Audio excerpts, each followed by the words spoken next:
that fits in the vernacular of medicine against those well-trained physicians.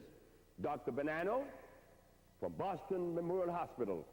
Dr. Victor Herbert, he is head of the Veteran Administration.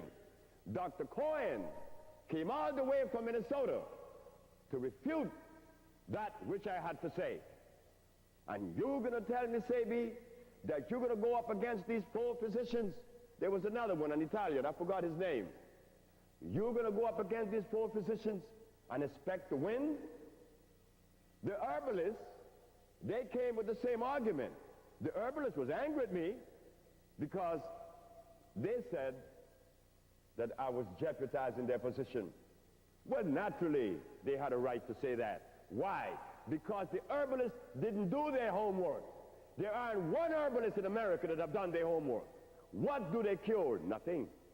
Nothing whatsoever. So that is why many people are not encouraged to go to the herbalist. But as we look at this whole thing, as I looked at it, I knew that I had a weapon in my arsenal that no one could defeat. I had God. They didn't have God. The herbalist or the allopathic. Why do I say the herbalist?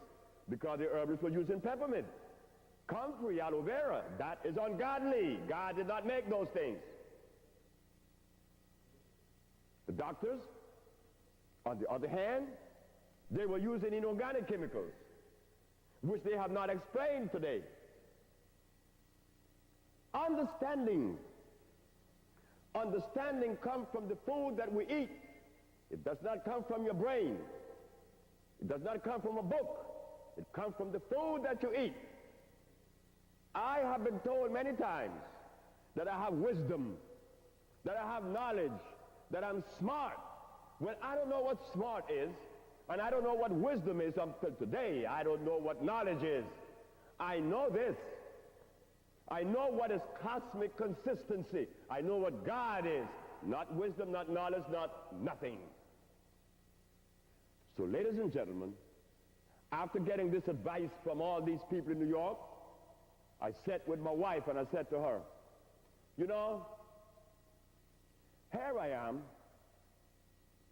proving that I cured these diseases, yet my brother had the audacity to tell me to compromise my position. Well, you know, it is difficult to tell someone that never been to school to compromise his position. Why? Because he has something that you do not receive in a school. He had the love for self, the confidence in self, not a book. Because what happens is that the book prepares you for a journey, but the book is limited.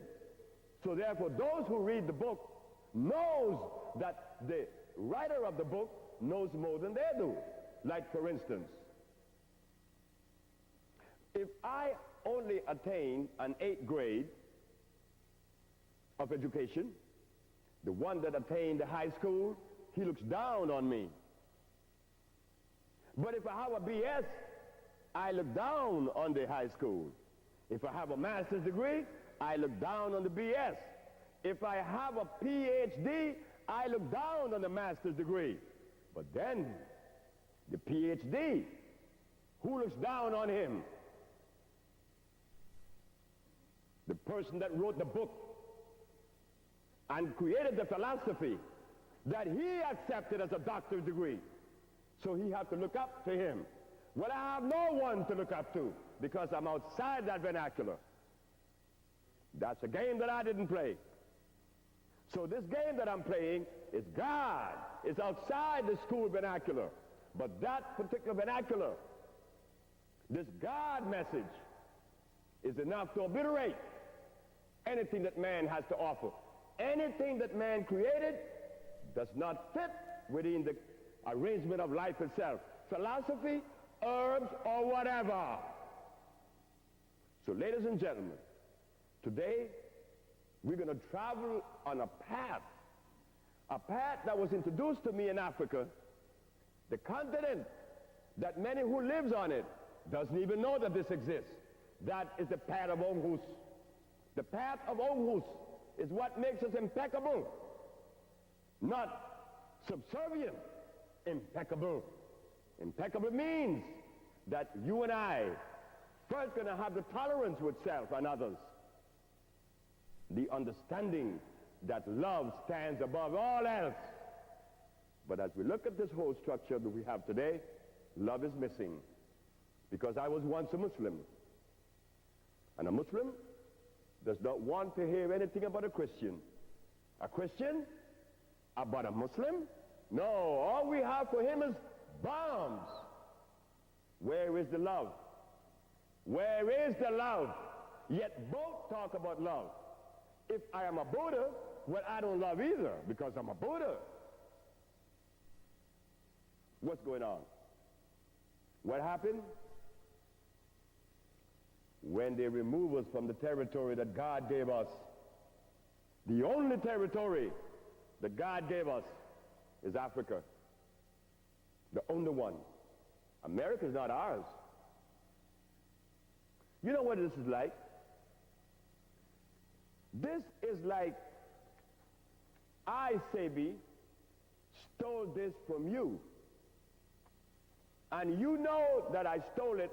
Someone else knows that I stole it from you. Yet you come and tell me, sell me a piece of it. Sell me a piece of it. What is that saying? That I'm collaborating with the thief. But that is what we all are doing. We are collaborating with the thief. If you go to court, if someone steals something and another collaborated, what you think the judge going to do? Both go to jail. Well, this territory that we call America was not European. It didn't belong to anyone but the American Indians. But yet we go into our pockets and we tell the man that stole it, I want a piece. He said, you got to give me $100,000. And we buy it, knowing that this thing was stolen. What is it saying? It's saying that we have become so helpless, so vulnerable, so everything that is other than love. Because the food that God made for us has not been on our plates for 500 years. Then we ask, why is prostate cancer running high? Why is diabetes? Dr. Sebi, you know, in my family, heart condition is hereditary. Heart condition is hereditary. What about the hog balls? Isn't that hereditary too? What about the pork chops? That's hereditary. So when you tell me that your disease is hereditary, you have to tell me that the food that made that disease hereditary is what you're still eating. That happened to Dr. Sebi. Dr. Sebi had diabetes when he was only 30. Dr. Sebi was impotent at 30. He was born with asthma.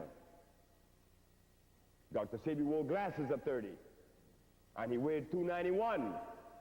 Then when I look back into the history of my parents, they too had diabetes. They too was obese. They too wear glasses. So how do you break this thing we call hereditary? You stop eating the food that comes with the hereditary. And you break that cycle.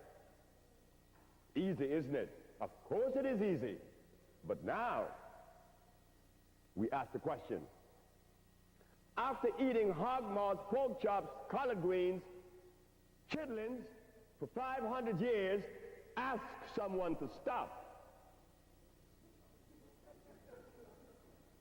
Then we have the nerve to point our finger at someone that takes cocaine. How do we do that? Just how do we have room to criticize someone that uses cocaine when we have salt on the table? We have salt and sugar. Salt and sugar on the table. And we're going to criticize someone that uses cocaine. We have no room. I have no room. I give thanks to God that I'm alive after going all through that. Diabetes, asthma, impotence, blind, and insane. I took a